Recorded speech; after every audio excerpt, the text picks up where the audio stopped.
Pa pogledajte, evo daću vam primjere pa će vam to biti moj odgovor. Zamislite evo da mi kažemo jednu činjenicu, da je upravo genocid izvršen nad srpskim narodom u toku Drugog svjetskog rata i zadnjeg rata na području Srebrenice i Bratunca. U Drugom svjetskom ratu muslimanske ustaše su pobile 6.500 Srba, u posljednjem ratu Bošnjaci, odnosno muslimani su pobili oko 3.200. To je pravi genocid. Zamislite kako ćete histeriju izazvati.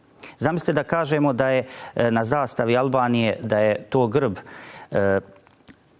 Srbina Skenderbega kog su oni prisvojili, čiji je brat bio sahranjen na Hilandaru. Zamislite da kažemo da su zlatni ljiljani da simbolizuju Bogorodicu, da je to kralj Tvrtko imao na svojoj zastavi, da su kraljevi Milutin i Dragutin imali na svom novcu zlatne ljiljane. Zamislite te historije. Ja ovdje potenciram, nije ovdje... Ali zato postoje dokazi.